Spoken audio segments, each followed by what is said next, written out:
ನಾರಾಯಣೀಯ ಪಾರಾಯಣಂ 100வது ದಶಕಂ. ಕೇಶಾದಿಪಾದಾಂತ ವರ್ಣನೆ. ಮೆಟ್ಟು ಸಾಂದ್ರಾನಂದ ರಾಗಂ.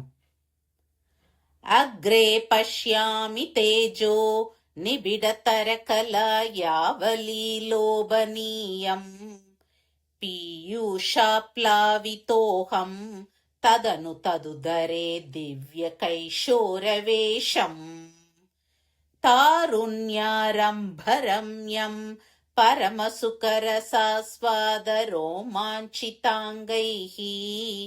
ಆವೀತಂ ನಾರದಾತ್ಯೈ ವಿಲಸದುಪನಿಷತ್ ಸುಂದರೀ ಮಂಡಲೈಶ್ಚ ನೀಲಾಭಂ ಕುಂಚಿತಾಗ್ರಂ ಘನಮಮಲತರಂ ಸಂಯತಂ ಚಾರುಬಂಕ್ಯಾ ರತ್ನೋತ್ತಂಸಾಭಿರಾಮಂ ವಲಯಿತಮುದಯಚಂದ್ರಕೈಪಿಂಚಜಾಲೈಃ ಮಂದಾರಸ್ರಂಗ್ನಿವೀತಂ ತವ ಪೃತುಕಬರೀ ಭಾರಮಾಲೋಕಯೇಹಂ ಸ್ನಿಗ್ಧಸ್ವೇದೋರ್ಧ್ವಪುಂಟ್ರಾಮಪಿ ಚ ಸುಲಲಿತಾಂ ಫಾಲಬಾಲೇಂದುವೀತೀಂ ಹೃದ್ಯಂ ಪೂರ್ಣಾನುಕಂಪಾರ್ಣವಮೃದುಲಹರಿ ಚಂಚಲ ಭ್ರೂವಿಲಾಸೈಃ ಆನೀಲಸ್ನಿಗ್ಧಪಕ್ಷ್ಮಾವಲಿ ಪರಿಲಸಿತಂ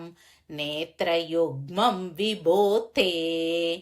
ಸಾಂದ್ರಚ್ಛಾಯಂ ವಿಶಾಲಾರುಣಕಮಲದಲಾಕಾರಮಾಮೋಗ್ಧತಾರಂ ಕಾರುಣ್ಯಾಲೋಕಲೀಲಾ ಶಿಶಿರಿತಭುವನಂ ಕ್ಷಿಪ್ಯತಾಂ ಮಯ್ಯನಾಥೇ ಉತ್ತುಂಗೋಲ್ಲಾಸಿನಾಸಂ ಹರಿಮಣಿಮುಕುರ ಪ್ರೋಲ್ಲಸದ್ಗಂಡಪಾಲೀ ವ್ಯಾಲೋಲತ್ಕರ್ಣಪಾಶಾಂಚಿತಮಕರಮಣಿ ಕುಂಡಲದ್ವಂದ್ವದೀಪ್ರಂ ಉನ್ಮೇಲದ್ದಂತಪಂಕ್ತಿ ಸ್ಫುರದರುಣತರಚ್ಛಾಯ ಬಿಂಬಾದರಾಂತಃ ಪ್ರೀತಿ ಪ್ರಸ್ಯಂದಿ ಮಂದಸ್ಮಿತಮಧುರತರಂ ವಕ್ತ್ರಮುದ್ಭಾಸತಾಂ ಮೇ ಬಾಹುದ್ವಂದ್ವೇನ ರತ್ನೋಜ್ವಲವಲಯಭೃತಾ ಶೋನಪಾಣಿ ಪ್ರವಾಲೇ ನೋಪಾತಾಂ ವೇಣುನಾಳೀಂ ಪ್ರಸೃತನಕಮಯೂಕಾಂಗುಲೀ ಸಂಗಶಾರಾಂ ಕೃತ್ವಾ ವಕ್ತ್ರಾರವಿಂದೇ ಸುಮಧುರವಿಕಸದ್ ರಾಗಮುದ್ಭಾವ್ಯಮಾನೈಃ ಶಬ್ದಬ್ರಹ್ಮಾಮೃತೈಸ್ತ್ವಂ ಶಿಶಿರಿತಭುವನೈಃ ಸಿಂಚ ಮೇ ಕರ್ಣವೀಥೀಂ ಉತ್ಸರ್ಪತ್ಕೌಸ್ತುಭಶ್ರೀ ತತಿಭಿರರುಣಿತಂ ಕೋಮಲಂ ಕಂಠದೇಶಂ ವಕ್ಷಶ್ರೀವತ್ಸರಮ್ಯಂ ತರಲತರಸಮುದ್ದೀಪ್ರಹಾರಪ್ರತಾನಂ ನಾನಾವರ್ಣಪ್ರಸೂನಾವಲಿಕಿಸಲಯಿನೀಂ ವನ್ಯಮಾಲಾಂ ವಿಲೋಲಲ್ಲೋಲಂಬಾಂ ಲಂಬಮಾನಾಂ ಉರಸಿ ತವ ತಥಾ ಭಾವಯೇ ರತ್ನಮಾಲಾಂ ಅಂಗೇ ಪಂಚಾಂಗರಾಗೈರ್ ಅತಿಶಯ ವಿಕಸತ್ ಸೌರಭಾಕೃಷ್ಟಲೋಕಂ ಲೀನಾನೇಕತ್ರಿಲೋಕೀ ವಿತತಿಮಪಿ ಕೃಶಾಂ ಬಿಭ್ರತಂ ಮಧ್ಯವಲ್ಲೀಂ ಶಕ್ರಾಶ್ಮನ್ಯಸ್ತ ತಪ್ತೋಜ್ವಲ ಕನಕನಿಭಂ ಪೀತಚೇಲಂ ದದಾನಂ ಧ್ಯಾಯಾಮೋ ದೀಪ್ತರಶ್ಮಿ ಸ್ಫುಟಮಣಿರಶನಾ ಕಿಂಕಿಣೀ ಮಂಡಿತಂ ತ್ವಾಂ ಊರು ಚಾರು ತವೋರು ಘನಮಸೃಣರುಚೌ ಚಿತ್ತಚೋರೌ ರಮಾಯಾಃ ವಿಶ್ವಕ್ಷೋಭಂ ವಿಶಂಕ್ಯ ಧ್ರುವಮನಿಶಮುಭೌ ಪೀತಚೇಲಾವೃತಾಂಗೌ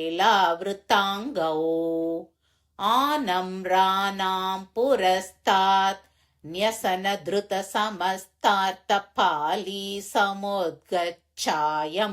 जानुद्वयं च क्रमपृतुलमनोज्ञे च जङ्गे निषेवे मञ्जीरं मञ्जुनादैरिव पदभजनं श्रेय इत्यालपन्तम् पादाग्रं भ्रान्तिमज्जत् प्रणतजनमनो मन्दरोद्धारकूर्मम् उत्तुङ्गाताम्रराजन् नकरहिमकर ज्योत्स्नया चाश्रितानां सन्तापद्वान्तहन्त्रीं ततिमनुकलये मङ्गलामङ्गुलीनाम् योगीन्द्राणां त्वदङ्गेष्वधिकसुमधुरं मुक्तिभाजां निवासो भक्तानां कामवर्ष द्युतरुकिसलयं नातते पादमूलम् नित्यं चित्तस्थितं मे पवनपुरपते कृष्णकारुण्यसिन्धो पवनपुरपते कृष्णकारुण्यसिन्धो हृत्वा निःशेषतापान् प्रतिशतु परमानन्दसन्दोहलक्ष्मीम् अज्ञात्वा ते महत्त्वं यदिह निगदितं विश्वनाथक्षमेताः स्तोत्रं चैतत् सहस्रोत्तरमधिकतरं त्वत्प्रसादाय भूयात् द्वेधा नारायणीयं श्रुतिषु च जनुषा स्तुत्यता वर्णनेन स्फीतं लीलावतारैरिदमिह कुरुताम् आयुरारोग्यसौख्यम् स्फीतं लीलावतारैरिदमिह कुरुताम् आयुरारोग्यसौख्यम् स्फीतं लीलावतारैरिदमिह कुरुताम् आयुरारोग्यसौख्यम् सान्द्रानन्दावबोधात्मकम् अनुपमितं कालदेशावधिभ्यां निर्मुक्तं नित्यमुक्तं निगमशतसहस्रेण निर्भास्यमानम् अस्पष्टं दृष्टमात्रे पुनरुरुपुरुषार्थात्मकं ब्रह्मतत्त्वं